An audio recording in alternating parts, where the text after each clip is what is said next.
बिस्मिल्लाहिर्रहमानिर्रहीम। अस्सलाम वालेकुम। फूड प्लांट देखने वालों को मेरा बहुत बहुत प्यार और सलाम।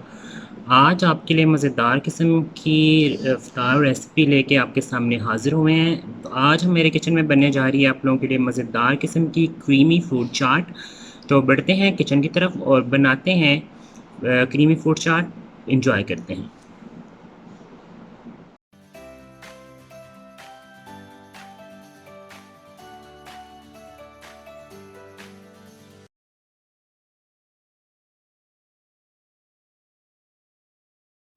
तो जी मेरे प्यारे प्यारे नाज़रीन, मज़ेदार किसी क्रीमी फ्रूट चाट बनाने के लिए जो चीज़ें चाहिए मैं आपको लिखवा देता हूँ, बता देता हूँ। ये मेरे पास एक फ्रूट टिन है कॉकटेल का, मिक्स फ्रूट जो बाज़ार से मिलता है वो है।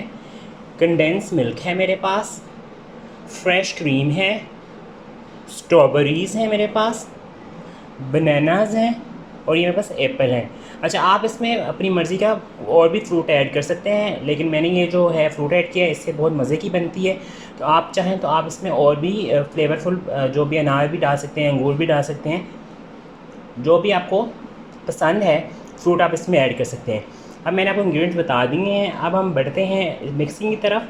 तो वापस आते हैं, आपको बताते हैं कि मिक्स कैसे होगी, फिर इसको प्रेजेंट कैसे करेंगे।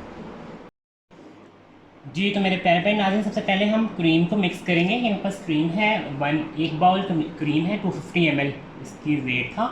ठीक है, फ्रेश क्रीम भी ले सकते हैं, टेट्रा पैक की भी ले सकते हैं, जॉन से आपको मिल जाए इजीली। अच्छा, इसमें कंडेंस मिल्क डाल रहा हूँ मैं। अगर आपके पास कंडेंस मिल्क नहीं है तो आप इसमें शुगर भी ऐड कर सकते हैं। ठीक है, मुझे तो कंडेंस मिल्क था तो मैंने ऐड कर दी है।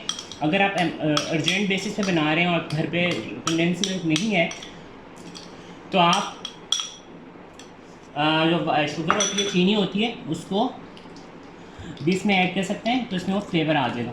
ठीक है, और ये मेरी जो है ऐड हो क्रीम और विपिंग क्रीम और हमारा जो था कंडेंस मिल्क अच्छा सा ऐड हो गया है। अब है बारी इसमें सारे फ्रूट्स ऐड करने की। सबसे पहले इसमें हार्ड फ्रूट जाएंगे, सेब, केला और स्ट्रॉबेरी सबसे एंड में डालूंगा मैं इसमें। ये मेरे पास फ्रूट मिक्स था कॉकटेल, वो डाल दिया मैंने। इसको अच्छा सा मिक्स करेंगे। ठीक है। अच्छा, फ्रूट के टिन के अंदर भी आपको मिल जाता है, जूस मिल जाता है। आप थोड़ा सा वो भी इसमें ऐड कर सकते हैं ताकि ज़्यादा थिक ना हो जाए। अब है बारी इसमें बनानाज ऐड करने की। आपके पास लॉट ऑफ चॉइसेस हैं, आप बहुत सारा फ्रूट भी इसमें ऐड कर सकते हैं। वो सारा डिपेंड करता है कि आप पे क्या क्या कुछ इसमें ऐड करना चाहते हैं। ठीक है जी, ये अब इसमें केला भी चला गया। अब है बारी इसमें स्ट्रॉबेरीज़ ऐड करने की। कुछ स्ट्रॉबेरीज मैं इसमें अभी ऐड कर लूँगा, कुछ मैं इसको फिर डेकोरेशन जब डेकोरेट करूँगा फिर मैं इसमें ऐड करूँगा। ठीक है। अच्छा, इसमें एक सीक्रेट इंग्रेडिएंट मैं डाल रहा हूँ, उससे आपकी जो फ्रूट क्रीमी फ्रूट चाट होती है बहुत मज़े की हो जाएगी। वो है, ये मेरे पास नट्स है, मेरे पास ये इसमें मेरे पास बादाम है, रोस्टेड बादाम है, और मेरे पास वॉलनट है, अखरोट, ये भी मैं इसमें डाल रहा हूँ। ठीक है, ये आप इसमें मज़े से डाल सकते हैं। इसमें क्या होगा, इसका जो क्रंचीनेस है आपकी और भी फ्लेवरफुल कर देगी। और अब ये मेरी रेडी हो गई है क्रीमी फ्रूट चाट। अब मुझे इसे करना है प्रेजेंट। तो वापस आते हैं, फिर आपको इसकी लास्ट प्रेजेंटेशन दिखाते हैं कि इसे मैं प्रेजेंट कैसे करूँ। तो ये देखें जी मेरे प्यारे प्यारे नाज़रीन, मज़ेदार किस्म की क्रीमी फ्रूट सैलेड मैंने फ्रूट चाट जो होती है क्रीमी फ्रूट चाट मैंने सर्व कर दी है। ना इसमें मैंने दही डाला है ना कुछ डाला है। तो मज़ेदार किस्म की इजी रेसिपी आपको पसंद आई होगी। अपने किचन में इसको ज़रूर ट्राई कीजिएगा।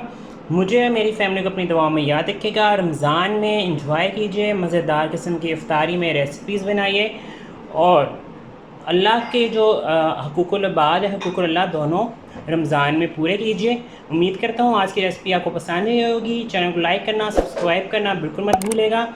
मिलेंगे नेक्स्ट रेसिपी में। अल्लाह हाफ़िज़।